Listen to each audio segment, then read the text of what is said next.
I think the problem we have is that our ideas get in the way of perception. If it's disabling our capacity to feel more deeply into the weave of life, I think it becomes a problem. And I think those shortcut ideas and meanings we create are safety-seeking mechanisms that actually disable the terror of being nobody. That's what I'm saying. It's just a natural human function, and we've lost the art of relaxation, the art of just. And I'm not talking about necessarily relaxing. I'm talking about being relaxed in space-time. This is space-time. We are space-time. So when we can't relax, when we're doing this, it's actually because we can't relax in space-time. So I think the art is actually remembering that actually we're not in charge. Yeah, for sure. I think it's back to that interoception, that inner sensing, and knowing what that can feel like.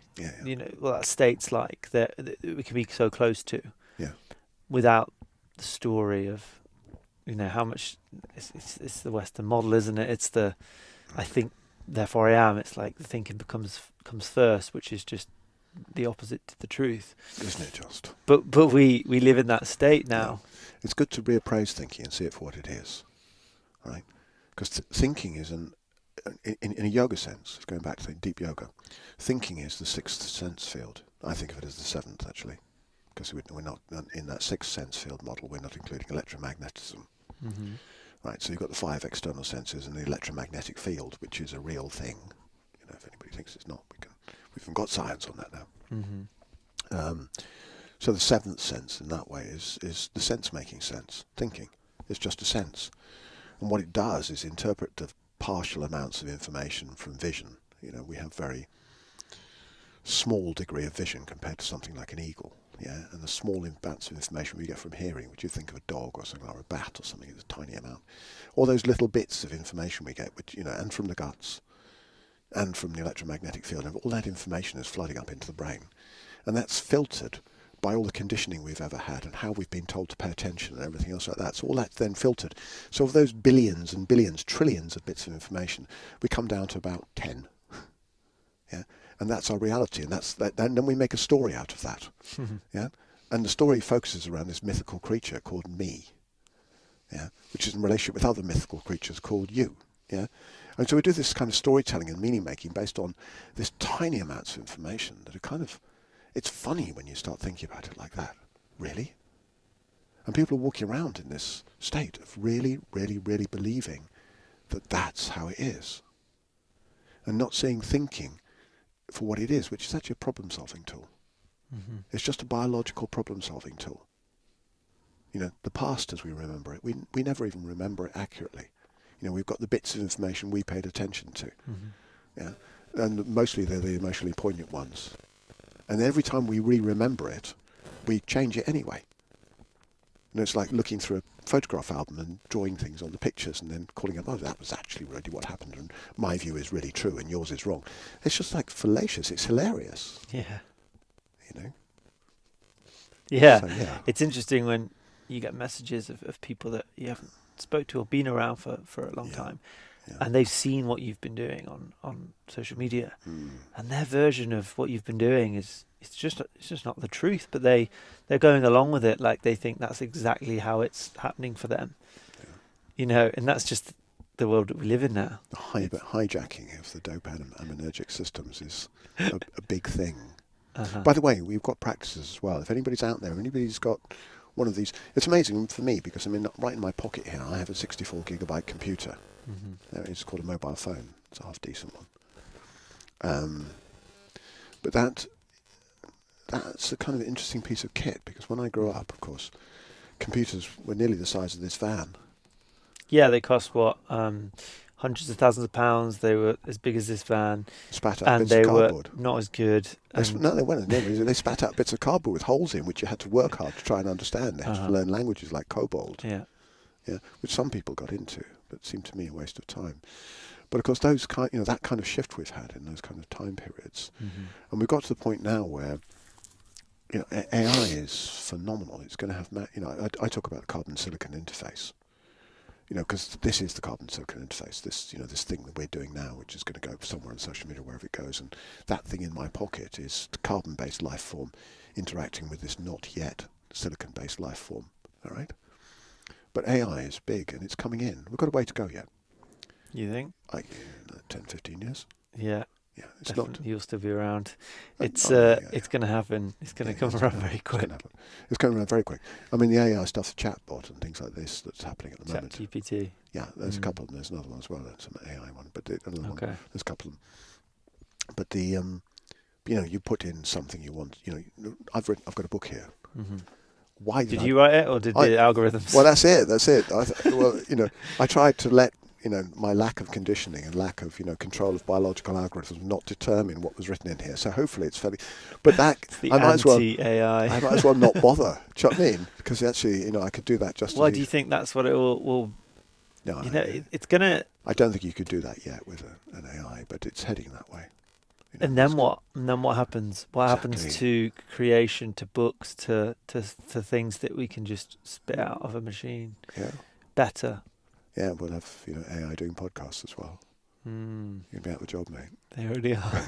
I'll be teaching them how to code for podcasts. You won't need to do that. AI will code. Will do the coding. You don't even need to code anymore. Yeah, it's fascinating conversation. I think it's important to understand what jobs are going to be needed. I'm not sure where we're going with this conversation. We're kind of rocking around the place. AI will do a better job. So, Well, what I really want to understand is so sense fields. I was talking about the sense fields, and anyway, go on. What do you really want to understand? I want to understand how you are. We've talked about changing, using this responsibility we have to influence and to change, to put the people in power into a better position, for themselves, so they can show up better. How can people show up better? Well, I think getting people in power, out of power, would be really good. Mm-hmm. I think for a start, there's a confusion in language between dominance and power. So if we look back at the etymology of the word power, it means the ability to do something. Mm-hmm. Here, watch this. I'm picking up my cup. That is power. Right? That's the capability. Mm-hmm. Right? Oh, look, this is manipulation. Turning my glasses around, opening a book. Right? Mm-hmm. Very simple, really. And what we've got is we've got those misconstrued with a dominance hierarchy. The psychopathic models we've inherited from feudalism, like I said, and how the current mechanisms of selection select for lack of empathy. They select for the capacity to make other people do things, which is what dominance hierarchies do. And that's a confusion between dominance and power. So I think we need to take back the word power, and we need to own our power, and be empowered in relationship, which isn't about making you do something, but it's about finding out what we can do together. Mm-hmm. This is it. We're doing now. This is empowerment, because it's a mutual dance of, the relational synapse. It's not just, me making you do it. It's all that stuff is so boring. It's so passé. It's so like, oh, come on, you're still doing that damned feudal dance. Wake the fuck up. It's pathetic. And to manage a human species with that kind of level of ignorance, I find it ludicrous that we can't do better. Mm-hmm. So it's not about waking up the people in power. Well, it is about waking them. It's about how do we do it better. And when we understand the gene-environment dance and what we're doing to the environment and how that's going to affect our own evolution, we would, I hope, really be doing something about that. Paying a lot more attention. A lot more attention. It doesn't even, some people say, it's all about sun cycles and it's heliocentric and that kind of thing. One, that's bollocks according to the science, all right? But second, it is partly that, and it doesn't really matter.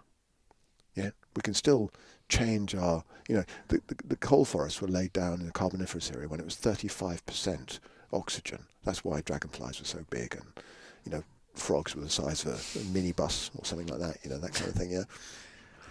Because there's a huge amount of oxygen, which enables that, of course.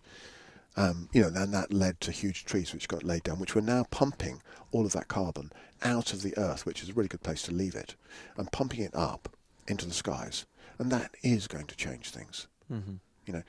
If you look at the relationships of gases in the air, oxygen, carbon dioxide, nitrogen, how those have changed through billions of years, we can see patterns repeated patterns from something like Snowball Earth, which was 80 million years of just solid ice.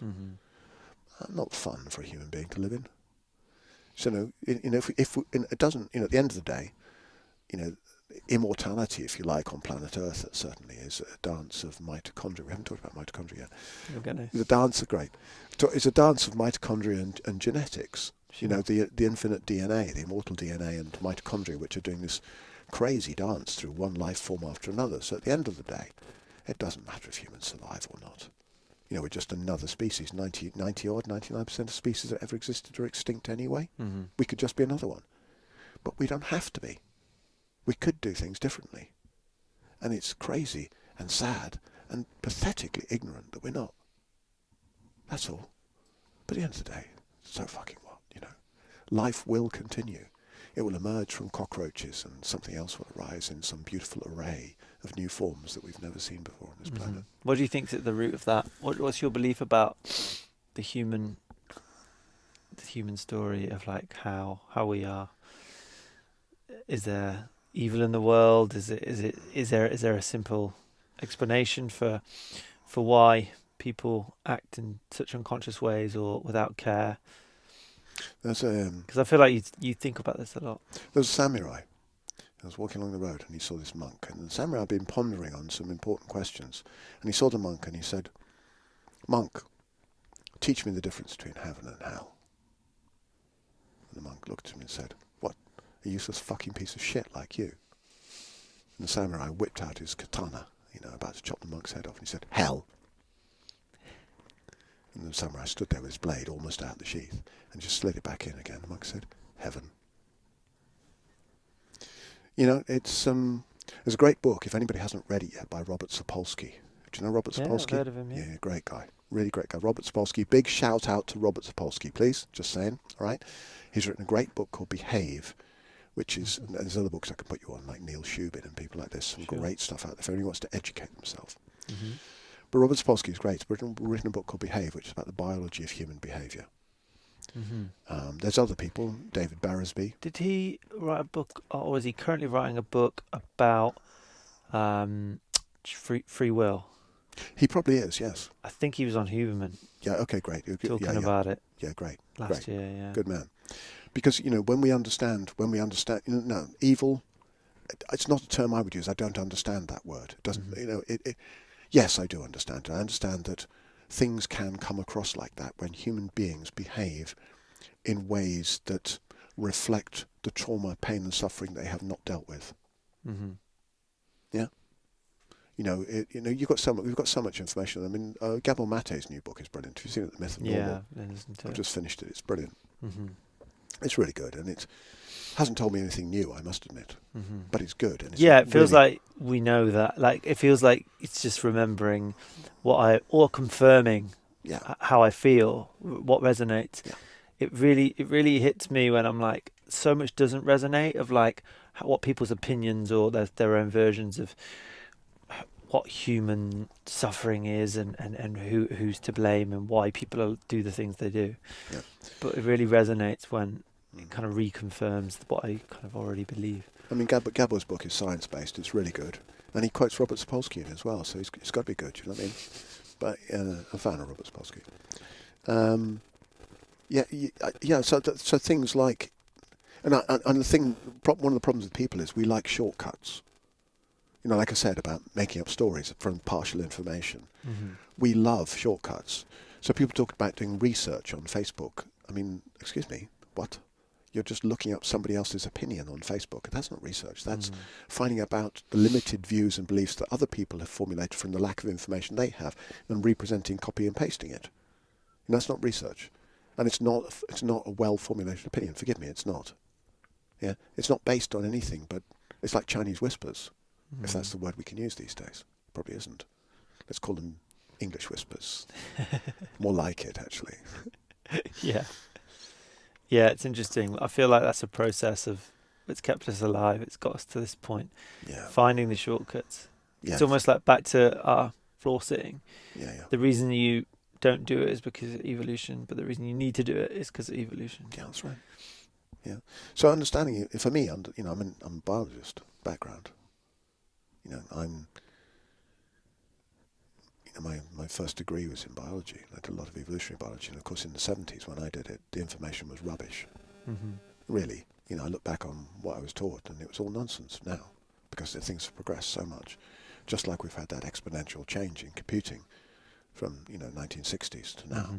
from a computer the size of a bus to something. Were you learning about the genome? The genome, Mm-hmm. molecular biology, you name it. The amount of information we've now got is phenomenal. Mm-hmm.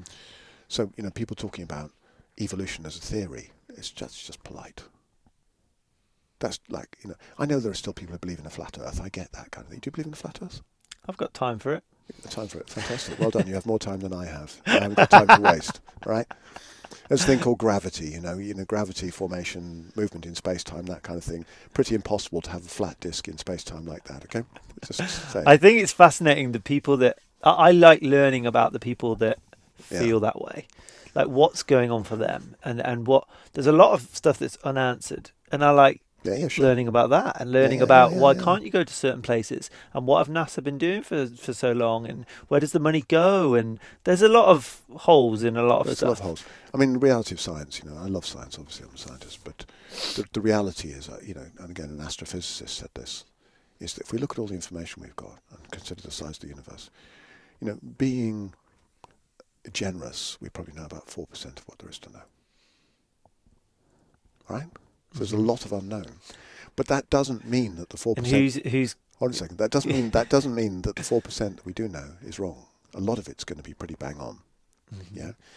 So and things will change. But, the whole beauty of science is that it's not fundamentalist. Ideally, you get fundamentalist individuals within it, and very dogmatic individuals within it. Mm-hmm. And then we've got misuse of science, pseudoscience, and we've got capitalist use of science, which is about making money out of limited information. So pharmaceutical companies, for example, are not always very bang on in terms of how they represent their findings. They're not entirely honest about that kind of thing all the time.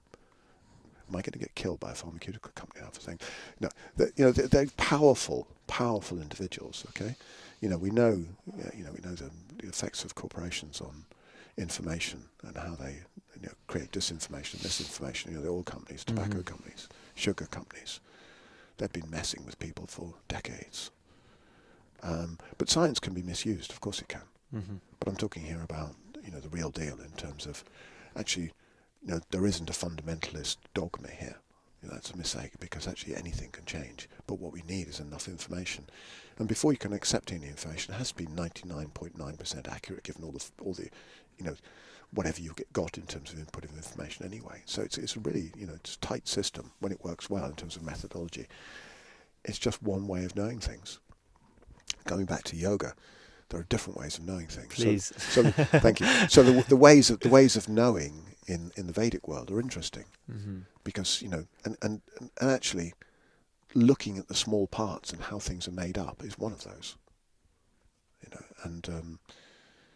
And there's also aspects within yoga. I mean, yoga itself is a way of knowing, but it's a way of knowing from inside. It's a subjective knowledge-based system. But the basic principle of those ways of knowing is you need them all.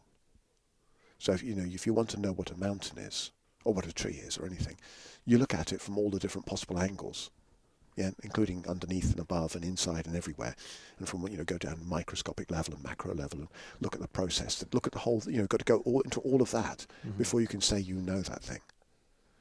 And those viewpoints are called darshanas, and there are 6 accepted ones in the Vedas, but there are others as well.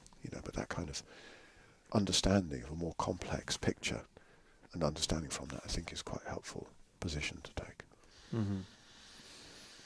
I want to talk about your teaching of yoga and the space you've been holding and educating teachers and holding courses. Yeah. And how long have you been doing that, first of all? Since 1990. Wow. Yeah. Is that the primary thing you do, or do you teach classes? No, I do very, very little of that these days. I do very little. I'm doing something at the moment because I'm having fun. I'm having fun with the way I'm now presenting things, which is different to how I used to. Mm-hmm. So having had a period of fallow, a period of not doing that. It's like agriculture. You have a nice period where you don't do anything with the soil and just leave it be. I've done that for a while. And I'm now coming back into it, and I'm doing a presentation on yoga that for me includes neuroscience and what it is to be a messy human being.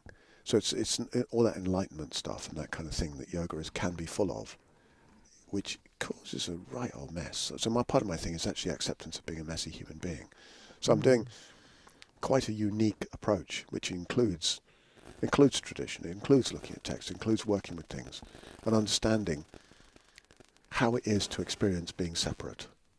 And that what we were talking about, that illusion of separation, how it is to be embedded in that, and what it's like then to begin the journey of stepping out into that, into a bigger view of the world, from a very messy mammalian base, and that being okay. Because I think what happens in yoga land and in the yoga traditions a lot is people have this slightly polarized view that there's messy nature and some kind of holy, wonderful place somewhere. And we have to beam ourselves up to be somewhere that isn't here. And I don't know. Is nature messy?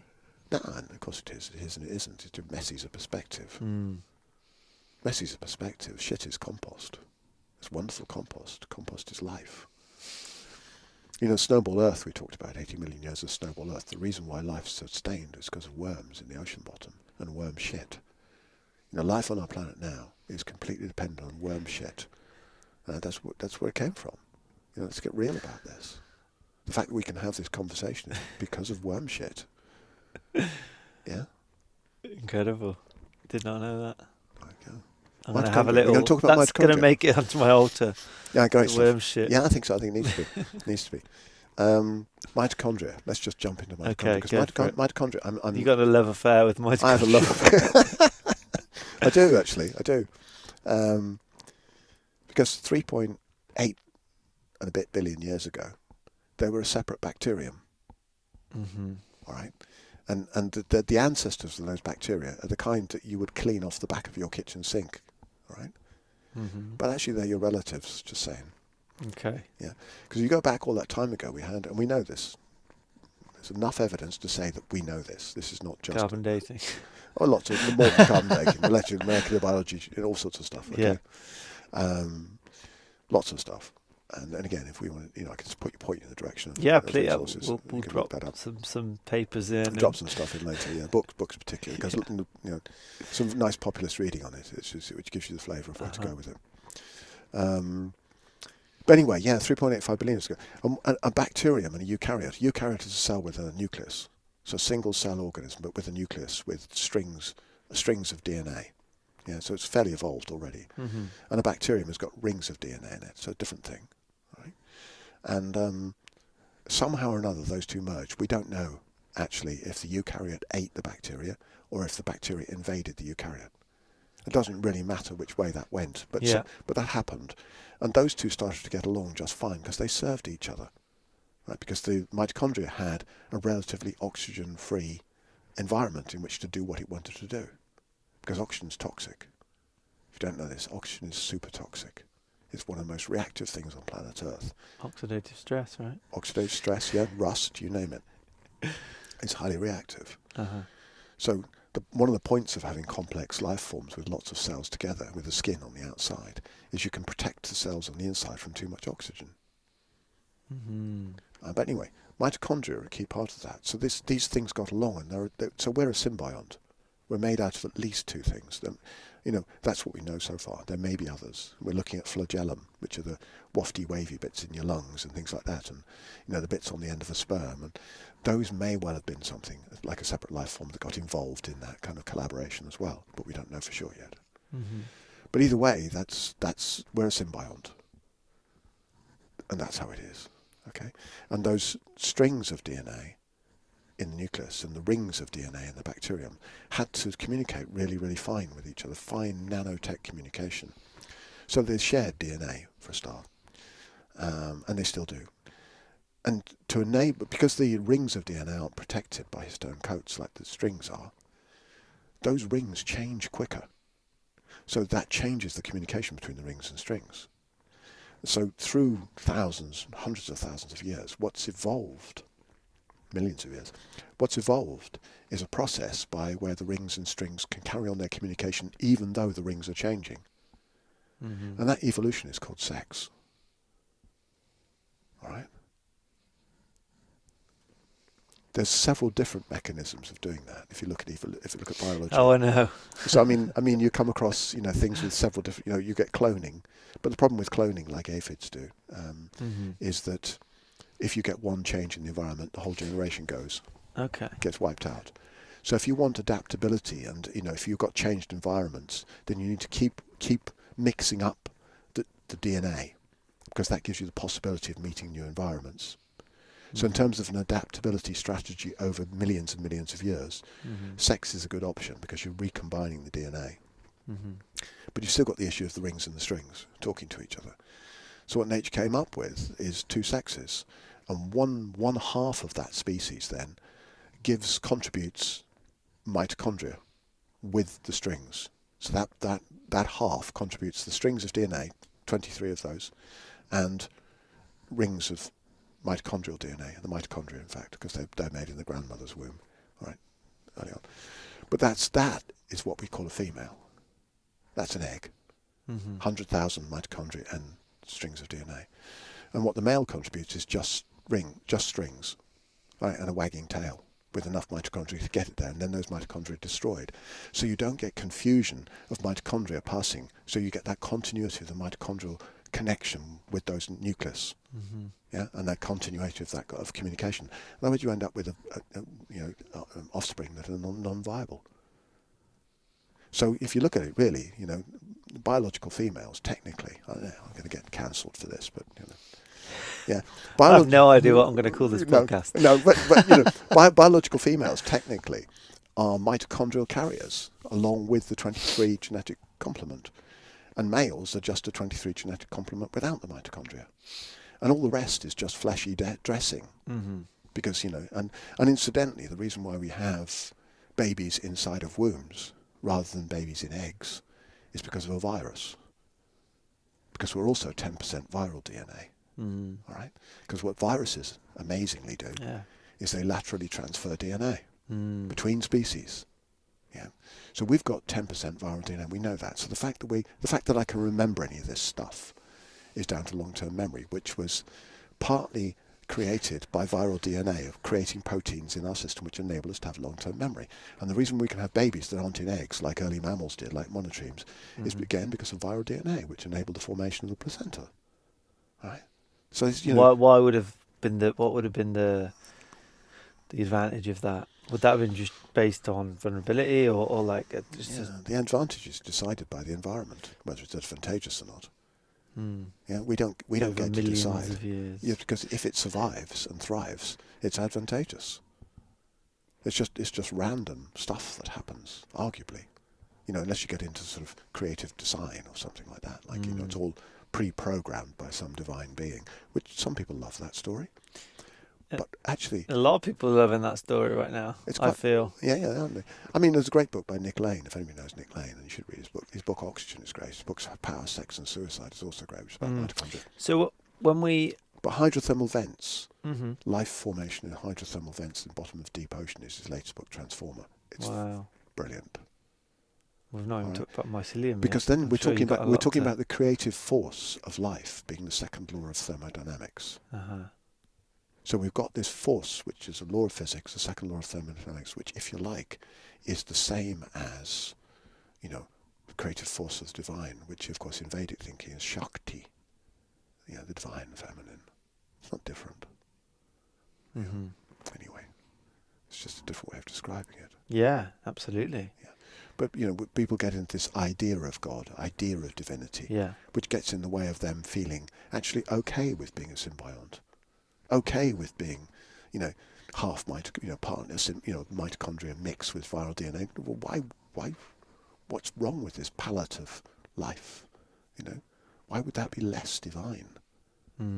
This idea that we have to because it's random and people don't want to accept that it's random.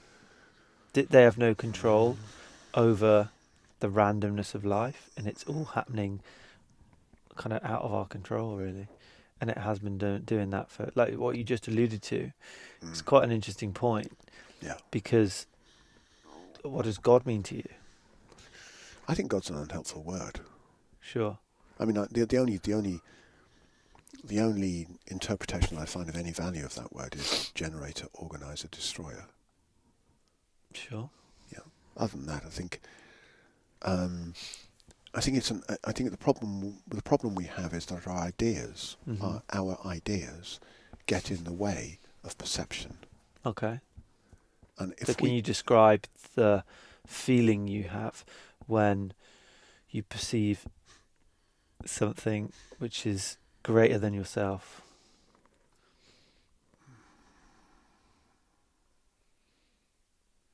Somewhat close to what God might represent. Well, if we're going to, let's go goddess first, just to shatter that one, Sure. okay? Just for the sake of it. So the anthropomorphization of those principles is, because God's such a laden word, it's masculine for a start. You know, it's come out of the desert religions, the Abrahamic religions, and they're riddled with, polarity, good and bad. I don't think they understand in the way that I see. We have a different viewpoint, should we say, in terms of what good and bad means, because I think good and bad are just perspectives. No right and wrong. Yeah, compost is good. We just explained worm shit, all right? You know, we've been to worm shit, so everything's good. Yeah, everything's functional to some degree or another. It just depends, you know. It depends on how you see a thing and where you're looking. It depends on the darshana. It depends on the viewpoint of where you're looking from. And if you look from one perspective, you can look on something and say, "Oh, that's good." If you look from another perspective, you say, "Oh, that's bad." Yeah. Yeah. Back to trauma. And I think a lot of the safety seeking that human beings want, and there's nothing wrong with wanting safety either. I'm not saying it's a bad thing. It's a thing. But if that's dominating our perspectives and disabling our capacity to be... There's funny crackling feedback in my headphones. Do I need to do anything with that? Like put my phone on airplane or something like that? No, it'll be fine. It'll be fine, okay. If it's disabling our capacity to feel more deeply into the weave of life, I think it becomes a problem. And I think those shortcut ideas and meanings we create are safety-seeking mechanisms that actually disable the terror of being nobody. Yes, I would concur. Yeah. Yeah, I think it is terrifying to admit your own nothingness. It is it feels like a subconscious coping mechanism. Because if we all had this conversation, then what would be? You know, kindness, maybe. Potentially, maybe that's it. Do you listen and resonate with Zach Bush? What he talks about? Zach Bush, I've heard a little bit of his stuff. I think you'd really get on with it. Yeah, I don't know his stuff very well. So he talked about. I'm going to send you this one podcast. Yeah, send me. He talked about our fear of. Oh, it was like fear of kindness, fear of that we've got it wrong almost. We fear that, so we continue to pretend or to this way. And can we go to the roots of the word kind? It's really good. Sure. I love etymology. I love etymology, and I think it's really instructive. Like we're talking about with power and dominance and things like this, it's really instructive in terms of deconstructing some of the principles maybe we hold dear. But kind comes from a Germanic word, gekind, right? And gekind probably comes from an Indo-European word, kund. And certainly it's related, and kund is the same word we get cunt from. Okay. All right? So, and gekind is definitely related to cunt and also kin and kind. And we have to go there with cunt then? What does we have to go there because actually what it means in Sanskrit is holy well, the well of life. Okay. All right? So it's a different interpretation of a lot of things. I mean, you then get things like menstruation being kunda puspa, the flowers of the holy well, not a curse. And again, from the Abrahamic religions, we get this damnation, this curse on femininity, on the female, and that kind of thing. For taking an apple from a tree or whatever it was they're supposed to have done that was wrong. Yeah, it's a whole different tradition then. But that has had inflections and complications through several thousand years of Western history and around the world, given the prominence of pushing that out through, as an empire religion. That's pretty nasty shit, really, when you check it out. Mm-hmm. So instead of being, the fount of life, it's something that's despicable, and that's quite an interesting shift. But that kakind is the root of kind, which is clan. And like Makes sense. just like I talked about, bacteria on the back of the sink are your relatives. Virus are your relatives. We're all related. There is only relationship. There isn't anything that isn't relationship. Every single molecule of oxygen that you breathe in has been made by plants, without exception. At the beginning of the Earth, there was 0.04% in the atmosphere, and all the rest, we're 21% now. So that's, nearly all of it has been made by plants. And it's made by plants they catch sunlight, which breaks water into two pieces, hydrogen and oxygen. And oxygen is released. Not only that, but everything you do, if you wiggle your fingers, if you think, if you breathe, that's powered by glucose and fatty acids, which are put together by plants by a similar process. Right? So all the energy that we break down to make ATP, to do all of our function, everything, think, believe, all the beliefs you have, all the stories you come up with, everything is all plant-powered, without exception. There is only relationship. That oxygen goes to every single cell in your body. The glucose goes to every... where's the boundary there? This seamless web that we are, that we really, really are. Yeah. And if we wake up and pay attention to that a little bit more, and of course a lot of indigenous traditions have that wrapped up in them, whether it's Wakan Tonka or Tonka Shila or, Matakwyasan or, Brahman or... Thank you. Prana, these different, Chi, or whatever the different traditions hold it as, or Ludumare, or whatever, they've had an understanding of the joined upness and the weave of everything. However, that's chunked down in different ways, and they're different.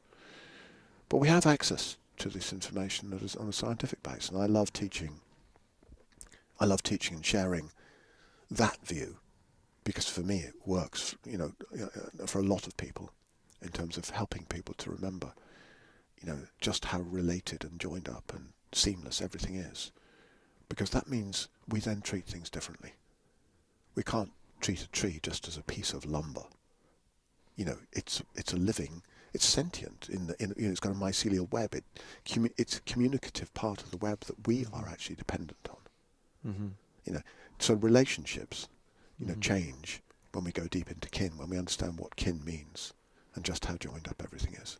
Mm-hmm. Yeah, if you see everything as an extension of yourself, then why would you want to harm it? If you see yourself as an extension of everything, I would take the self out of the centre.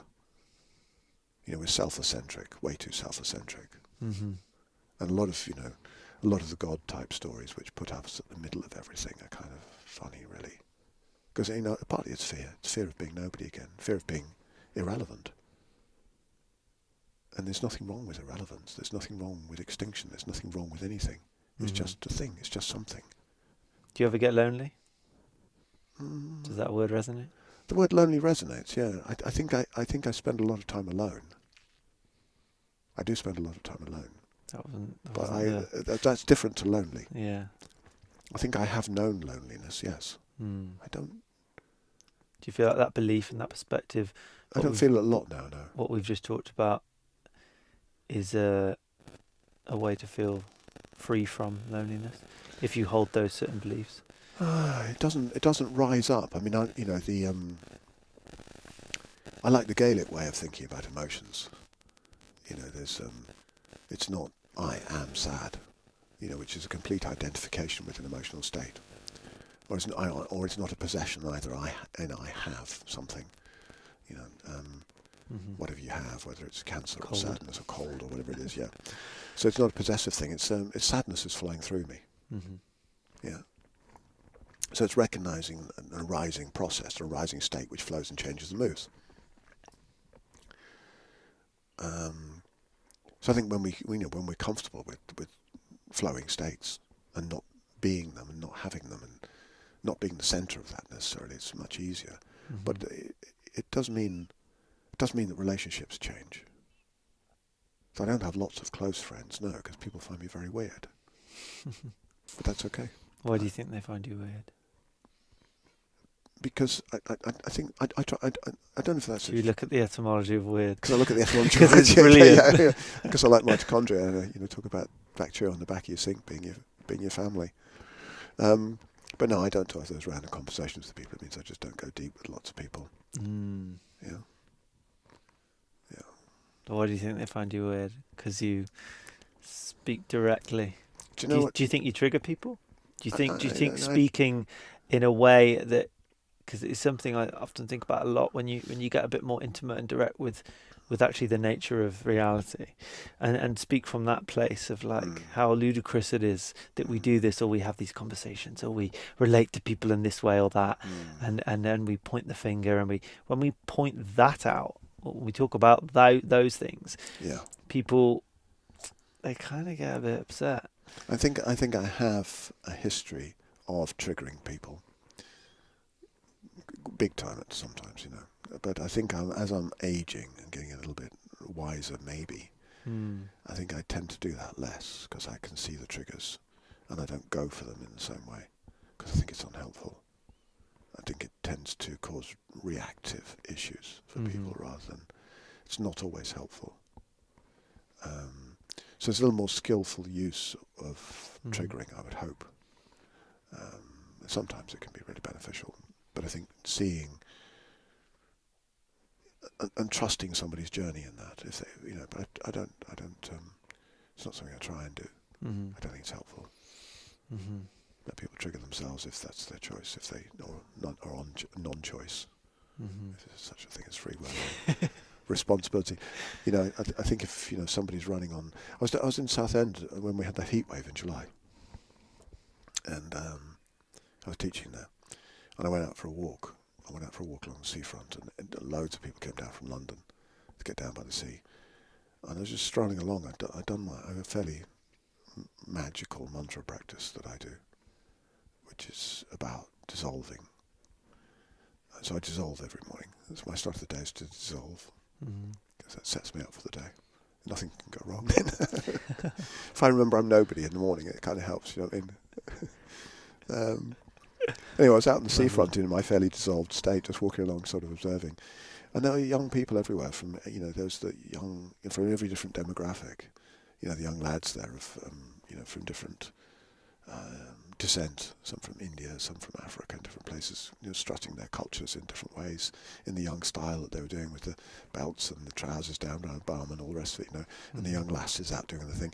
And it was beautiful. It was absolutely beautiful. I mean, and I love London for a start. I think it's one of the greatest cities on earth because it has got so many different cultures that rub alongside each other reasonably well a lot of the time.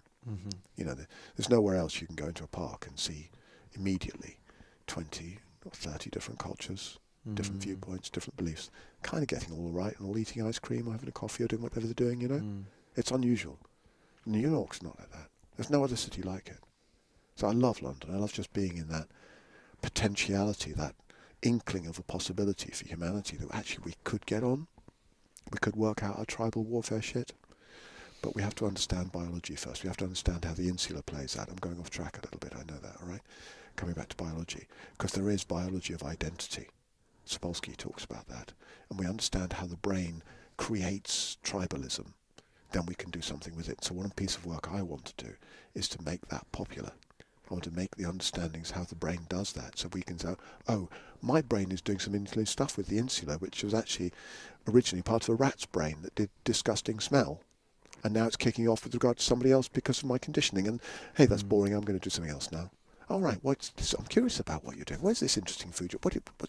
Exploring difference rather than being, disjuncted by it. What was I talking before I got off on that one? I can't remember. I'm just thinking of this reframing of London. Dissolving. I think the sure, dissolving in the morning. Dissolving in the morning or any point of time. I think there's skill set. I think it's a natural human skill set for a start as well. I really do. And I think cultures have held those practices in place beautifully. I really honour those traditions that have held quite profound practices in place that we're uncovering now in a new way. The capacity to go into the autonomic nervous system and increase immunity, or increased resilience to cold, which, by the way, is a cultural phenomenon as well, because you have to think about mitochondria with regard to that. Because it depends where your mitochondria come from, because mitochondria, like we said, is all matrilineal, comes from the mother, because that's the nature of the female. Right. So if you've had people that have been moved north for 40,000 years, their mitochondrial nuclear synergy has evolved to be able to uncouple to produce heat. If you've got people whose recent matrilineal history is tropical, their mitochondria nuclear combination hasn't evolved in that way to produce heat, because it would be damaging if you did that in the tropics. You would cook. Right? So sitting in ice baths is largely a Nordic phenomena. You've got the right genes for it. And we can get so righteous about how long we can sit in an ice bath for. But actually, a big deal.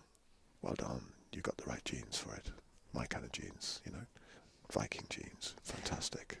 Great. Yeah? So what? Yeah? I'm just having fun. Yeah, I know.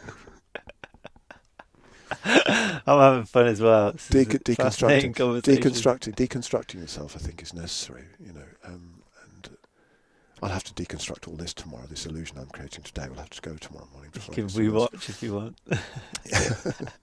Like, oh my God, what did I say? Yeah, so those. What was I talking about? Males, females, this kind of thing. Lost track. Let's talk about the books. Okay, yeah, go. Let's have some fun. So you've got the Breath Bible in front of you. This is my 15th book. Your 15th book. Yeah, I like writing. And this is published?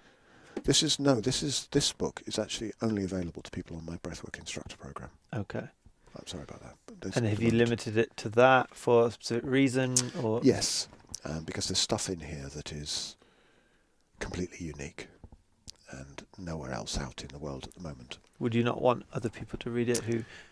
Yes. Or would they interpret it in a way that you perhaps... Do you teach this? Is it kind of a syllabus? I teach this, yeah. This stuff. But I think there's pieces in here that I want to hold fire with a little while longer, because at the moment I'm working with a colleague and we're in the last phases of getting a publishing contract. So some of this is going to be repurposed. This was a forum for me to put my ideas, to dump my ideas into, and to use for instructor program, which is really useful. It's working quite well as that kind of basis. So it's going to continue to do that, though I think I'm going to change it a bit. There's pieces I'm noticing are missing in there. There's a couple of pieces missing, but there's also reformatting it and splitting it into two, I think would be a good idea. Things like that, so I'm working with that. But the stuff that's going to be repurposed, I want to hold fire before it goes into public domain. Have you ever had a book published? I've published 15 by myself, but this is the first time I'm actually working with a publisher. We haven't got the contract yet, still waiting to see if we can come through with that. How does that feel, having it officially published by a publisher? Is that out of your control, perhaps? Well, I can't say anything to it. When I've got when me and my colleague have got the contract in, that's going to go and I get really stealthy about it. But if it fills you with joy to put your book out there in the hands of a publisher. Yeah, I'm excited about the possibility. Let's leave it there for now. And it's going to be radically different. It's not this one.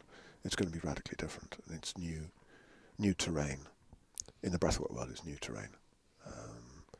There's going to be nothing like it. So in the breathwork world, nothing. Yeah, so I'm quite excited to. What's the word I'm looking for? What do you call it? Pioneering. Scouting, leading the way in that. I'm having fun with that possibility. If me and my colleague can pull it off in a good way. I've been studying for it for 2 years, so I've been doing a lot of reading. Mitochondria is a large part of that. But we'll see where it goes. Beautiful. See where it goes. Amazing. This has been a fascinating conversation. I've got to say one other thing about breathwork. Yeah, for sure. The reason I'm curious about breathwork, I mentioned the tribal warfare thing and biological identity making and how we do that. And when we understand that actually the bit of a key part of the brain that makes us turn other people into toxic other, is a bit of the brain that does disgust in rats, that's been repurposed in primates. When we get into that, get inside of that, start to look into that, we can have strategies that help us to pay attention to our neurobiology differently, so that we can evolve ourselves, if you like. right? We can pay attention so successfully to what's happening inside that we can make radical choices, and it is through attention and how we direct attention inside that we change our own brain biology. We know that. We know we can grow neural bridges between the medial and the lateral sides of the prefrontal cortex through practices. Right? Just by directing your attention. Just by directing attention. So it's profound. And we can start, and that's part of taking charge of our own evolution. So given the human species lasts long enough to put these practices into place, if we get past the Ukraine war and the threats of nuclear war and all the rest of the crap that's going on, if we get past these phases, then potentially we could do something useful. But we've got to look at our own biology. We've got to start working with how we essentially take responsibility for that. And that then taking stewardship, acting as a role of steward on the planet, rather than microplastics in every womb kind of scenario, the age of the Pleistocene. So it's that shift. And I think, for me, conscious breathwork and these kind of meta-disciplines, as I call them, that have come out of, evolved out of those cultures which have held them in those cultural wombs for so long. I think those meta-disciplines, combined with what we understand from neuroscience and molecular biology and everything else like that, gives us a possibility of doing something different. It's a very, very small possibility. But it's there. And that's... Using practices to direct our attention isn't then the real power, let's say, on the teacher or the person who's leveraging that attention to point it to something. Because if you're teaching people practices that allow them to really harness their attention and point it to somewhere more beneficial to them, I feel like the teacher has a big responsibility there. But then... Yes, they do. The student, let's say, has also got to believe and know where they want that attention to be placed. Does that make sense? It's a dialogue. It's not a dominator hierarchy. As far as I'm concerned, a teacher-student relationship isn't a dominator hierarchy. It's like a friendship almost. It's a relationship. It's a dialogue, right?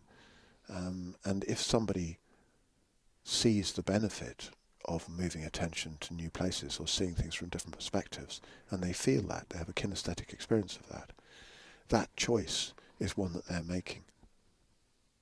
Yeah, so that there's it's almost like being a Sherpa rather than a teacher.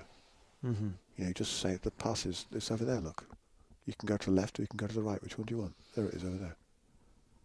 Yeah, that's all it is. It's not like So it's a different kind of responsibility. It's just a wayfinder rather than anything else, really. Yeah, it's a map. It's not. It's a map. There's no, because I think people get caught up in the teacher. Archetype or something like that. Sure. Yeah. It can become very grandiose and self-obsessed and all sorts of nonsense, as we see in the world. Yeah. And I think it is just about pathfinding. Yeah, I like that. Amazing. Yeah, let's wrap things up. Okay, It's been a fascinating conversation. Thank you. I love some of the things you've talked about. Really appreciate the opportunity. Thank you. Power and certain things that they just I'm going to have a lot of things to think about after this. I'm going to be here all night reading those book recommendations. Dream well. One of my books is called Lucidity. It's about lucid dreaming as well. So if you're not into lucid dreaming yet, check it out. It's well worth pursuing.